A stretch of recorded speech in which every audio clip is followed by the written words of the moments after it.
Comment est-ce qu'on peut développer une bonne vie de prière d'après la Bible?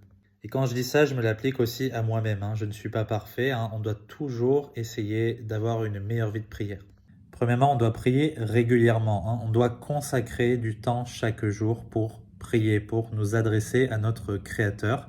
La Bible dit prier sans cesse. On doit toujours avoir le cœur à disposition pour nous adresser au Créateur, le remercier, lui faire des requêtes diverses, etc., même lui discuter avec lui, hein. On a cet accès au Père grâce à Jésus-Christ.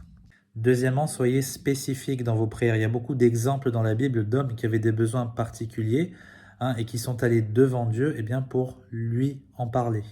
Quelqu'un de vous est-il affligé qu'il prie? Quelqu'un est-il joyeux qu'il chante des psaumes?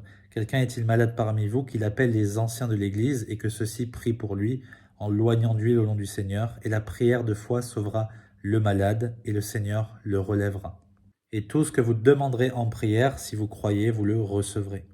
Troisièmement, il faut prier avec foi, hein. Il faut avoir la certitude que Dieu va répondre à notre prière. Regardez ce qui est écrit en Jacques chapitre 1.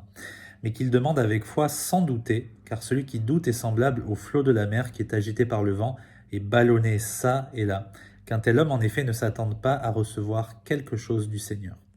Quatrièmement, il faut prier au nom de Jésus. Jésus n'est pas le Père, hein, il est distinct du Père, mais il nous demande aussi de prier en son nom, c'est important. Regardez ce qui est écrit.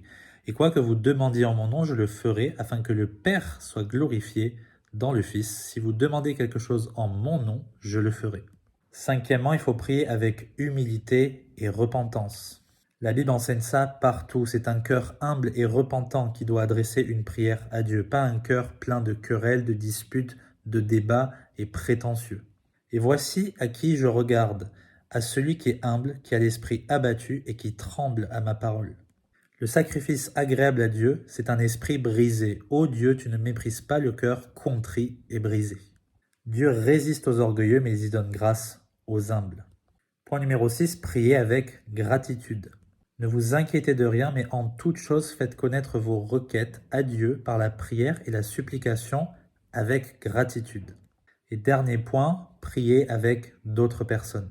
Je vous le dis encore, si 2 d'entre vous s'accordent sur la terre pour demander quoi que ce soit, il leur sera fait pour eux par mon Père qui est dans le ciel.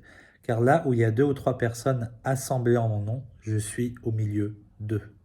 Un point bonus, prier, ce n'est pas seulement demander, c'est aussi écouter. Il faut inclure des moments de silence, hein. Il faut se recueillir dans la prière. Il ne faut pas juste blablater, hein. Prenez votre temps, soyez paisible et écoutez la voix de Dieu dans votre cœur et après, parlez-lui comme il faut. Que Dieu vous bénisse.